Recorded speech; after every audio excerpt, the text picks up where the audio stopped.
Bonjour à toi, chers zappeurs, bienvenue dans le monde fantastique du cinéma, des séries télé et de la musique. Avant d'aller plus loin, je voulais te remercier pour ton soutien et surtout si tu apprécies mon travail, n'hésite pas à continuer de le partager, de le liker et tu peux également t'abonner en cliquant sur s'abonner et sur la petite cloche des notifications afin d'être sûr de ne louper aucun numéro. Pour ce numéro 23, nous allons revenir sur un film belge culte, un film bouleversant. Il s'agit bien entendu d'Alabama Monroe. Alors prépare tes mouchoirs car tu vas en avoir besoin et ne zappe pas.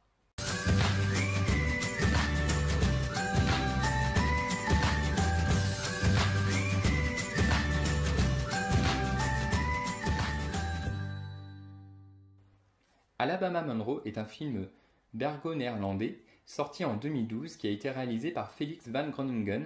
On lui doit notamment La merditude des choses en 2009.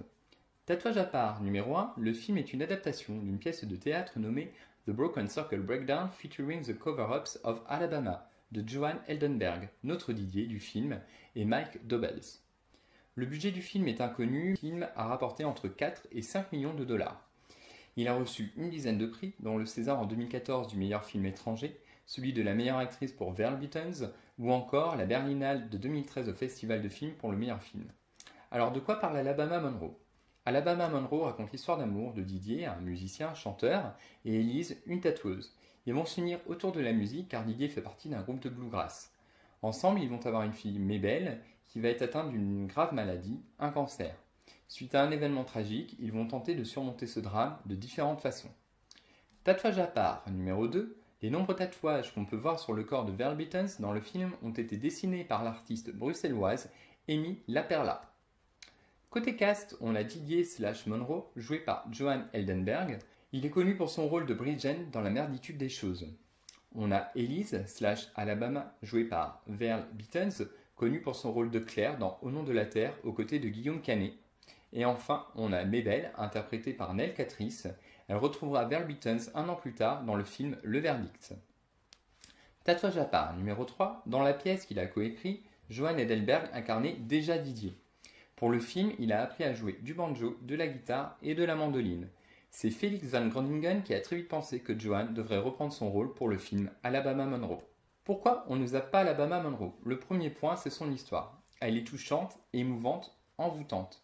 Son découpage en plus se joue beaucoup pour elle parce qu'au lieu d'avoir une histoire linéaire, chronologique, qui du coup risquerait de faire tomber le film dans une sorte de pathos, en fait nous avons plutôt un découpage qui alterne les moments joyeux, les moments plus difficiles, et donc du coup cela permet de mieux ressentir les émotions. La mise en scène est également sobre mais efficace, sans artifice, et le but du coup est de nous faire entrer dans l'intimité de cette famille et de nous faire dire qu'en fait cette famille ça pourrait être nous. Donc en faisant cela, le réalisateur fait que leur histoire soit aussi la nôtre et crée des résonances avec le téléspectateur.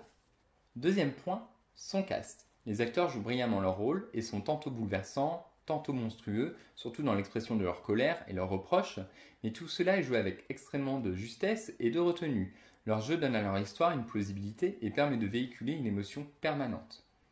Troisième point, la musique. Björn Eriksson a composé la musique d'Alabama Monroe. Les acteurs Val Beatons et Johan Eldenberg interprètent eux-mêmes les chansons. Tatouage à part, numéro 4. Le groupe The Broken Circle Breakdown Bluegrass Band a connu à la sortie du film un énorme succès en Belgique et s'est produit à guichet fermé avec plus de 120 concerts.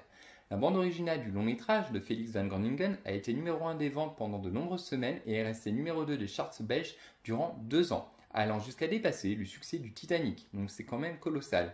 Le succès est tel qu'ils se sont produits au Trianon de Paris en 2015. Ici, la musique est vraiment un personnage entre guillemets à part entière. C'est elle qui va unir Elise et Didier, elle sera présente tout le long du film et c'est elle aussi qui les tiendra ensemble quand leur couple partira à volo. En effet, dans la vie de tous les jours, quand on les voit, ils n'arrivent plus à trouver de moyen de communiquer, mais par la musique, on sent qu'il y aurait possibilité quand même que ça refonctionne. Sauf que leurs différentes croyances et leurs différentes manières de faire leur deuil va les amener à se séparer et à se déchirer. Quatrième point, les thèmes abordés dans Alabama Monroe. Le premier principal, c'est le thème du deuil, et donc de tout ce qui tourne autour, la tristesse, la colère, la rancœur. Ça va également aborder de manière assez directe les façons dont on peut faire son deuil, c'est-à-dire avancer, comme souhaite le faire Didier, en en rechangeant, en repeignant la chambre de Mabel, etc. Ou d'autres, ça sera plutôt en prenant le temps et en se réfugiant dans la croyance, comme Élise, qui va croire par exemple que sa fille peut revenir sous la forme d'un oiseau. Ça va nous emmener d'ailleurs au deuxième point, qui est le thème de la croyance en Dieu, la croyance à la science, la croyance à la politique. Élise croit en Dieu. Elle va remettre une croix d'ailleurs à Mabel, qui était une croix qui a circulé dans sa famille, elle va lui dire que ça va lui donner de la force et que quand elle en aura besoin, elle aura juste à serrer cette croix et elle ira mieux. Et de son côté, Didier, lui, croit plus en la politique, donc aux États-Unis, qui est son modèle, même si le film se passe en Belgique, et en la science. Et donc ces croyances vont être complètement ébranlées lorsque Bush, donc président des États-Unis, va interdire l'exploitation des cellules souches, donc de la science, qui pourrait guérir du coup la maladie dont souffre Fini. Et donc là, il va être directement confronté à ses croyances. Tout va s'ébranler, tout ce cadre, tout cet idéal va être complètement renversé par la perte de sa fille et par l'interdiction de Bush d'exploiter les cellules souches. C'est extrêmement intéressant à regarder parce que on va voir que ces deux façons de croire, ces deux façons de vouloir avancer vont finalement les séparer de manière définitive.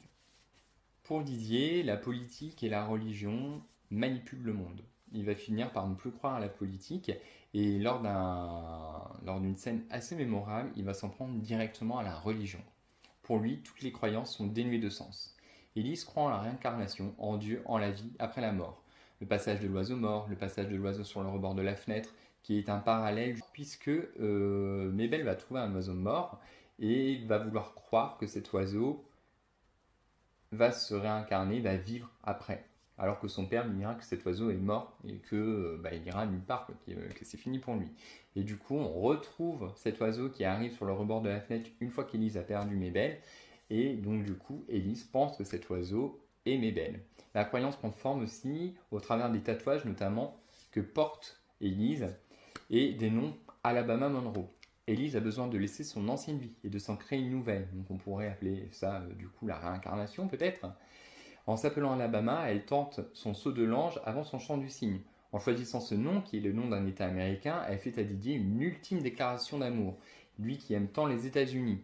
Avant l'ultime concert, elle lui tend la main en le nommant Monroe, devant leur pote musicien, qui est une référence à Bill Monroe, le fondateur du bluegrass. Sauf que Didier, aveuglé par la colère, la rejettera lors d'un concert ultime en s'en prenant à la religion et donc directement à Élise et ses croyances, ce qui finira de les détruire.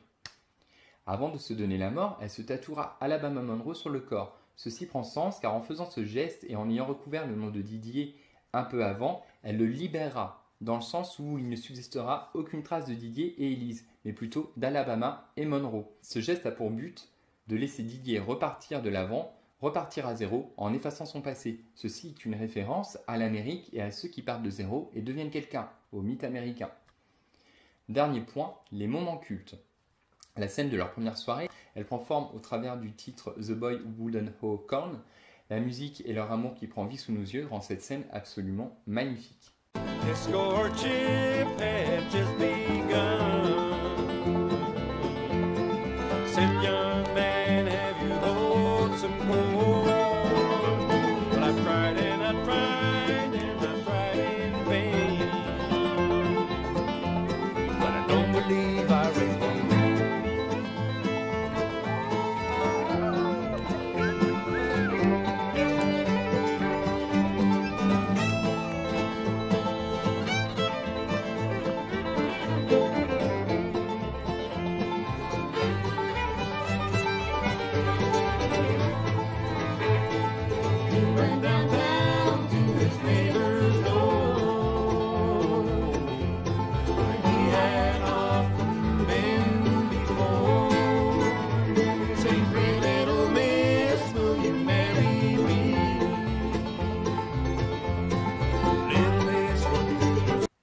La scène dont j'ai parlé tout à l'heure, où Didier pète un plomb, c'est simplement la scène bascule, la scène fatale, qui va sceller leur destin de façon définitive.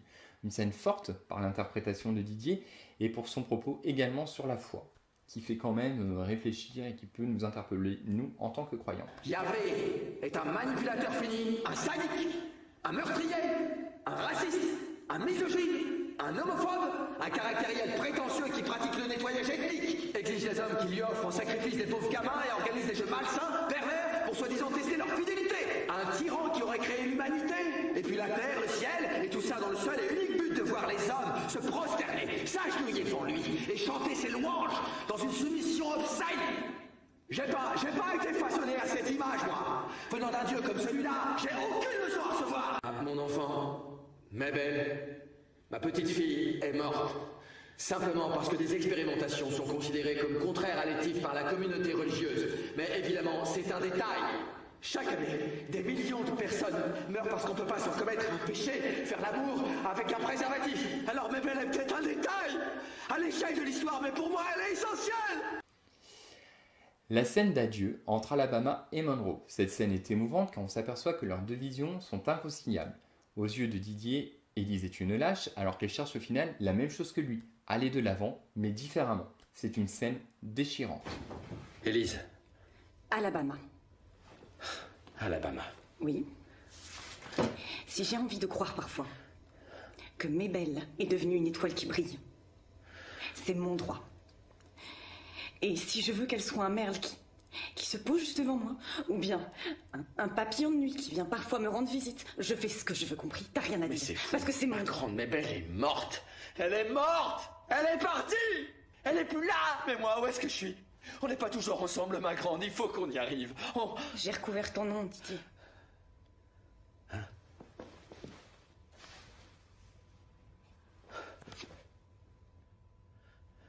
Lâche. T'es qu'une lâche. Une dégonflée. Mais elle n'aurait jamais voulu ça, tu le sais très bien. Pourquoi t'as fait ça?